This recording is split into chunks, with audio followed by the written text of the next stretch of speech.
Hello, Emily. It's Saturday, May 17th. This should be interesting because it's the first time I've written a script for my video to you, as you're about to see when I cut to it in the video edit.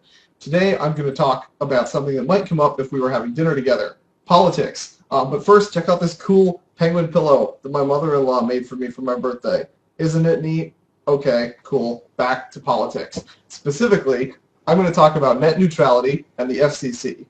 This issue is pretty important to me, and if I'm lucky, then when I'm done with this video, it will be important to you too. If you've been following the news, this topic is probably already on your radar, but it's kind of a complicated topic. I've seen a lot of lousy attempts to simplify it from major news outlets, and I've also seen some really good attempts to explain net neutrality here on YouTube. So I'll put some links in my lap. Well, I guess today it's in my chest because I zoomed in. I'll put some links in my chest. Where's my See, I've lost my place in my script. Isn't that interesting? I'll put some links in my chest in case you want to check them out later. In any case, rather than talk specifically about net neutrality, which many people have covered in great detail, I'm going to talk about the FCC. So the FCC is an organization that doesn't make laws. As you know, Congress and the Senate and the President make laws.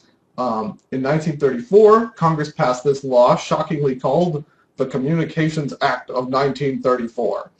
This law created the FCC. It established some parameters for how wire and radio communications should be made available to everyone, and it instructed the FCC to come up with more detailed rules and regulations to enforce the guidelines that are actually laid out in the law. The law has been updated several times over the years, notably by the Cable Communications Act of 1984 and the Telecommunications Act of 1996. I guess the people making laws about communications are not very creative. They didn't come up with sweet acronyms like the Patriot Act. Whatever.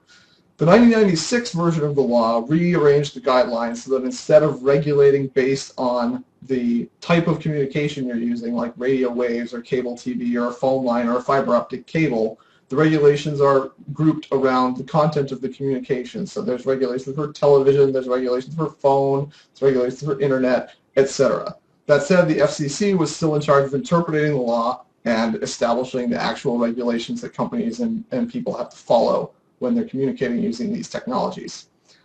Fast forward to 2010. The FCC made a set of regulations called the Open Internet Rules. These rules were supposed to do three things. One, it fits better on that side of the screen. One, the transparency rule. Broadband customers should have accurate information about their way their ISP manages and operates their connection. Okay, fine.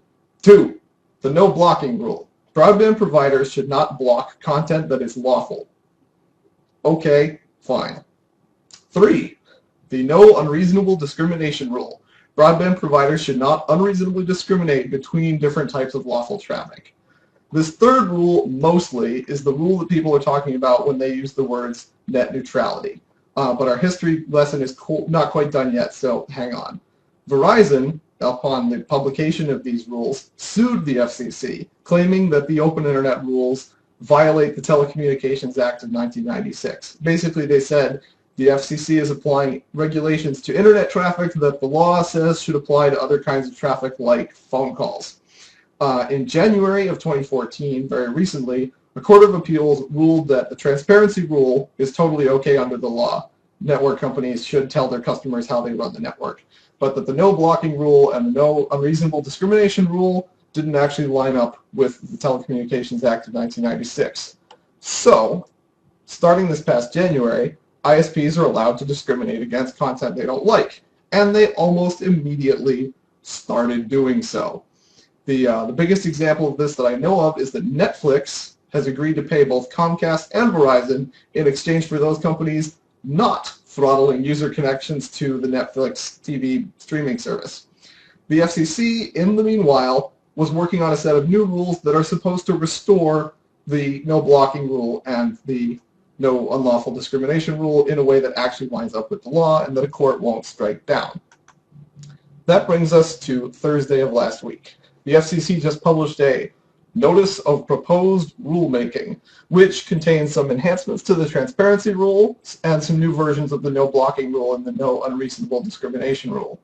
It also has a section explaining two possible justifications for these rules that fits with the law.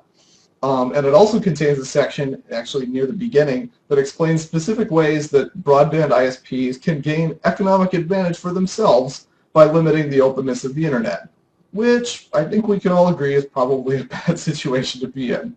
So this notice that they just published on Thursday is open for public comment for the next 60 days, and amazingly, there have been 26,730 comments already filed as of this morning when I checked their site. For reference, in the last 30 days, there have only been 3,000 comments on all other FCC publications put together.